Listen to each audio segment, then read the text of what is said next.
Hello friends, good evening. मैं योगेश नामदेव एक बार फिर आपके सामने हूं अपने यूट्यूब चैनल पर नामदेव कोचिंग क्लासेस। जैसा कि आप सभी को पता है, मैंने अपनी पिछली क्लास में मध्य प्रदेश के विषय में आपको जानकारी दिया था। आज हम उसी क्रम को आगे बढ़ाते हैं और मध्य प्रदेश की एक नई जानकारी लेकर के आते हैं, क्योंकि हमने मध्य प्रदेश की बेसिक जानकारी पढ़ चुके थे, जिले के विषय में पढ़ लिए थे, मध्य प्रदेश का स्थापना पढ़ लिए थे और उसके विषय में मध्य प्रदेश की राजकीय भाषा और भी जो चीज़ें थी मैंने आपको बता चुका था। अब मध्य प्रदेश के हम टॉपिक वाइज पढ़ेंगे, क्योंकि हमें किसी भी पेपर का एग्जाम जब हमें निकालना होता है, एग्जाम निकालने होते हैं, तो हमें उसे टॉपिक वाइज पढ़ना होता है। तो मैं आज आपके सामने मध्य प्रदेश का एक नया टॉपिक लेके आया हूं, जो सबसे महत्वपूर्ण टॉपिक में से एक है। जैसे हम कहते हैं नदियां, मध्य प्रदेश की नदियां, है ना, मध्य प्रदेश की नदियां, मध्य प्रदेश की नदियां। तो दोस्तों, मध्य प्रदेश की नदियां पढ़ते पढ़ते हमें यह भी जानना चाहिए कि मध्य प्रदेश के जो 5 नाम हैं, मध्य प्रदेश के 5 नाम, जैसे मैंने आपको पहले बताया था, मध्य प्रदेश का एक नाम मध्य प्रदेश, हृदय प्रदेश, सोया प्रदेश, टाइगर स्टेट, और जो सबसे महत्वपूर्ण नाम जो आज हम पढ़ने वाले हैं, नदियों का मायका। क्योंकि दोस्तों मध्य प्रदेश से लगभग 207 नदियां निकलती है, मध्य प्रदेश से लगभग 207 नदियां निकलती हैं, और अकेले नर्मदा की 41 सहायक नदियां हैं, जो कि मध्य प्रदेश की सबसे बड़ी नदी है नर्मदा, है ना, जिसके बारे में आज मैं पढ़ाने वाला हूं। तो इसी से पता चल जाएगा। आप सोचिए कि केवल नर्मदा की मध्य प्रदेश में 207 नदियां बहती हैं, तो 207 नदियों में नर्मदा की 41 सहायक नदियां हैं। तो आप समझिए मध्य प्रदेश में कितनी सारी नदियां हैं। और मध्य प्रदेश, जैसे किसी भी राज्य के डेवलपमेंट में नदियों का बहुत महत्वपूर्ण स्थान होता है, तो वैसे ही हमारे मध्य प्रदेश में भी नर्मदा नदी का बहुत महत्वपूर्ण स्थान है। इसलिए नर्मदा नदी को मध्य प्रदेश और गुजरात दोनों की संयुक्त रूप से जीवन रेखा कहा जाता है। अब जीवन रेखा का मतलब, क्योंकि यहाँ पर बहुत सारे क्षेत्र ऐसे हैं जो नदियों किनारे बसे हुए हैं, है ना। लगभग मध्य प्रदेश के 15 से 16 जिले नर्मदा नदी के किनारे बसे हुए। चलिए तो हम शुरुआत करते हैं। जब हम किसी भी नदी को पढ़ते हैं तो सबसे पहले हम उसका उद्गम स्थल देखते हैं, उद्गम स्थल। तो ये जो नर्मदा नदी है, इसका उद्गम स्थल है अमरकंटक, अमरकंटक। ये जो उसका स्थल है अमरकंटक, अनूपपुर, अनूपपुर। ये जो है अनूपपुर, अनूपपुर सतपुड़ा मेकल श्रेणी। क्या है? सतपुड़ा मेकाल श्रेणी। ये जो है इस जगह में लगभग 2 किलोमीटर से, कितना, 2 किलोमीटर की रेडियस से लगभग 3 नदियां निकलती है। एक नर्मदा तो निकलती है, नर्मदा। ये क्वेश्चन पूछा जाता है दोस्तों, बहुत बार पूछा जाता है कि ऐसी कौन सी जगह है मध्य प्रदेश में जहां पर 2 किलोमीटर से लगभग 3 नदियां निकलती है। तो नर्मदा, सोन और जोहेला ये निकलती है सतपुड़ा अमरकंटक से, सतपुड़ा अमरकंटक से 2 किलोमीटर में नर्मदा, सोन एंड जोहिला, और जोहिला, ये 3 नदियां निकलती है ना। और नर्मदा पूरे भारत में, नर्मदा और ताप्ती ऐसी 2 नदियां हैं जो पूर्व की ओर बहती है। मतलब बाकी सारी नदियां इस तरफ जाती है, पूर्व पश्चिम बंगाल, मतलब पश्चिम की तरफ बहती है। बाकी सारी नदियां पूर्व की तरफ जाती है। नर्मदा पूर्व से निकलती है और पश्चिम की तरफ जाती है, नर्मदा और ताप्ती। ऐसी केवल 2 ही नदियां हैं, है ना, पूरे भारत में। और नर्मदा नदी पवित्रता के स्थान में भी बहुत फेमस है, बहुत प्रसिद्ध है, क्योंकि भारत की सबसे पवित्र नदियों में से गिनती होती है नर्मदा, गंगा, है ना, यमुना। तो ऐसे नर्मदा की भी बहुत ज़्यादा वैल्यू है इस जगह पर, अगर अपन देख पाए तो। इसके साथ ही साथ आपको और बताता हूँ, नर्मदा नदी की जो लंबाई है दोस्तों, किसी भी नदी की लंबाई बड़ी महत्वपूर्ण होती है। तो नर्मदा नदी की जो लंबाई है वो 13-12 किलोमीटर है, 13-12 किलोमीटर है। और इसमें भी 13-12 किलोमीटर में ये 1077 एमपी में बहती है दोस्तों। ये क्वेश्चन कई बार पेपर में पूछा जा चुका है कि नर्मदा नदी की टोटल लंबाई कितनी। तो नर्मदा नदी की टोटल लंबाई 13-12 किलोमीटर है, जिसमें से 1077 किलोमीटर ये एमपी में बहती है, मध्य प्रदेश में। अब मध्य प्रदेश, जैसे मैंने बताया, बहती है 1077। फिर नर्मदा नदी को और क्या कहा गया? नर्मदा नदी को मध्य प्रदेश गुजरात की जीवन रेखा के साथ साथ भूगोल, जो मशहूर भूगोलविद थे जिनका नाम था टॉलमी, टॉलमी ने नर्मदा नदी को नामादोष कहा है दोस्तों। क्या कहा है? नामादोष। टॉलमी ने, टॉलमी भूगोलविद थे, टॉलमी ने नर्मदा नदी को क्या कहा है? नामादोष।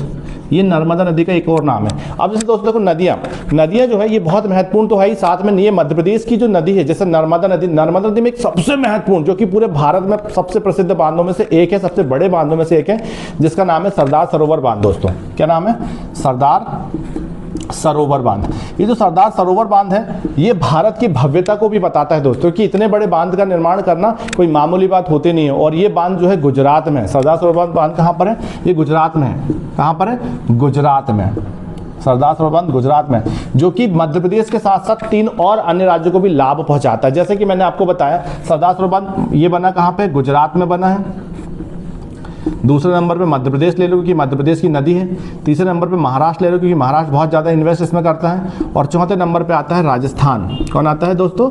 राजस्थान। ये जो राजस्थान है, देखिए मध्य प्रदेश क्योंकि पानी देता है, और पानी देने का मतलब है कि अगर बिना पानी के बांध कितने बड़ा बना लो कोई मतलब होगा नहीं, इसलिए मध्य प्रदेश को पानी देता है। तो पानी देने के कारण मध्य प्रदेश लगभग इसकी 50% से 50 से 58% का बिजली जो उत्पादन होता है उसका मध्य प्रदेश को हिस्सा आता है, इसलिए मध्य प्रदेश बिजली में आत्मनिर्भर है, आप देखेंगे। इसके बाद गुजरात, क्या बोलते हैं गुजरात, क्योंकि गुजरात में बांध बना तो गुजरात की जमीन है, तो गुजरात भी काफी बड़ा हिस्सा जो है बिजली का ले लेता है, लगभग 30% के आसपास शायद गुजरात ले लेता है। फिर जो बचता है वो महाराष्ट्र के पास जाता है, और राजस्थान को इससे जल की आपूर्ति होती है दोस्तों। क्या होती है? जल की आपूर्ति की जाती है, क्योंकि राजस्थान जो है ये सूखा एरिया है, आप देखेंगे भाई यहाँ रेगिस्तान बहुत बड़ी मात्रा में, यहाँ पे लोगों को पीने के लिए पानी नहीं मिल पाता, और ऊंट वूट बहुत सारे हैं यहाँ पे, है ना, तो रेगिस्तानी क्षेत्र होने के कारण यहाँ पर पानी नहीं हो पाता था।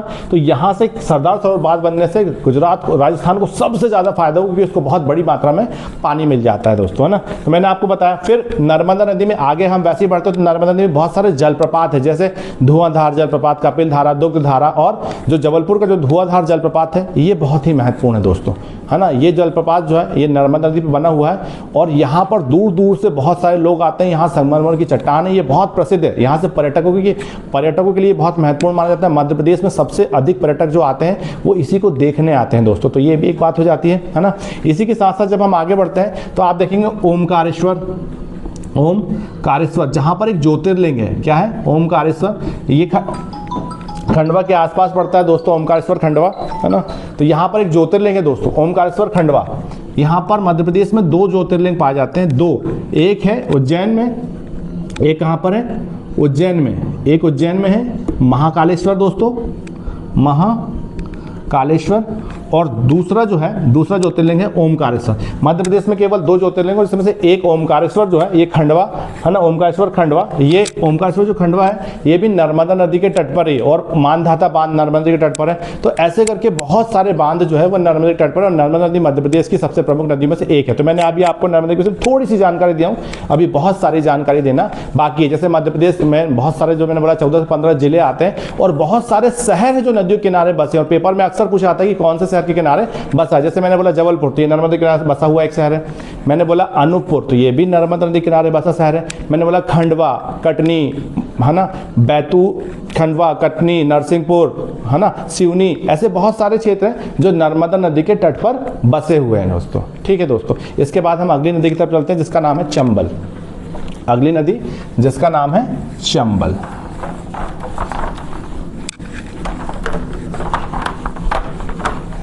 देखिए दोस्तों, चंबल नदी जो है, चंबल जैसा कि नाम ही स्पष्ट है, चंबल नदी ये मध्य प्रदेश के इंदौर के जानापाव की पहाड़ी से निकलती है दोस्तों। कहाँ से निकलती है?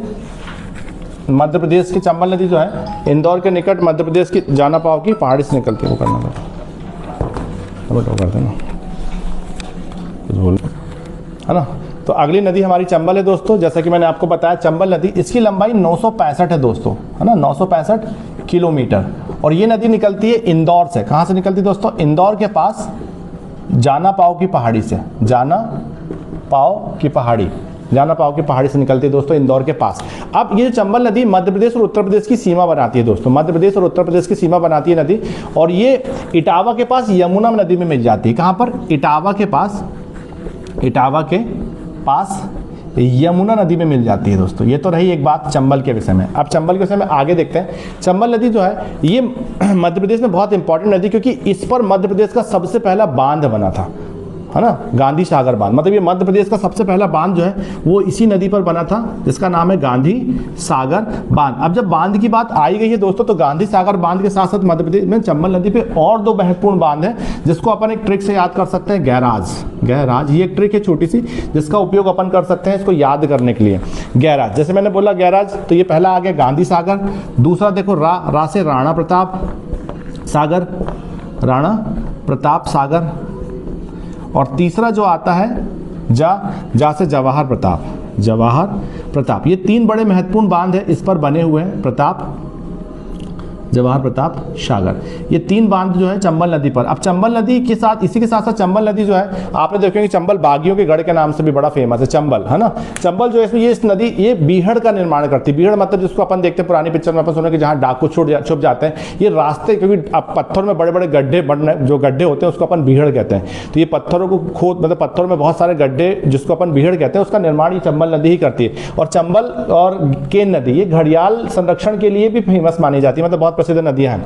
इसके बाद चंबल नदी के किनारे ही कुछ शहर भी बसे हुए हैं। चंबल के किनारे क्या बसे हैं? कुछ शहर बसे हुए हैं। जैसे इसकी एक ट्रिक और आती है जिसका नाम है रमेश। क्या ट्रिक बता दूं मैं?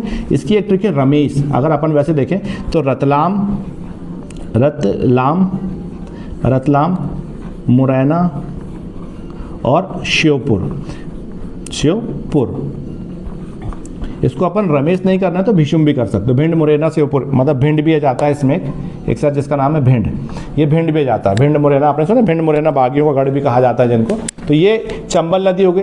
ऐसे ही दोस्तों सोन नदी की लंबाई 780 है। ऐसे ही जब हम सोन नदी को पढ़ाएंगे तो उसके बाद हम 780 से आगे बढ़ेंगे। अभी मैं सिर्फ 2 ही नदी बता दूं कि बहुत सारा बताना है, मैं बहुत सारी दिक्कतें होती है। तो ये मेरी आज की क्लास थी, इसमें मैंने आपको मध्य प्रदेश की 2 नदियों के विषय में बताया, जिसमें हमने नर्मदा और चंबल नदी के विषय में पढ़े। अभी बहुत सारा जीके बाकी है इसका। अभी मैं इसके शहर, कौन कौन से शहर बसे हुए हैं इसके किनारे, और कौन कौन से बांध है और क्या क्या चीजें हैं, इसको मैं और विस्तार से बताऊंगा। तो ये हमारा एक छोटा सा वीडियो था जिसमें मैंने आपको हल्की फुल्की जानकारी नदियों के विषय में दिया।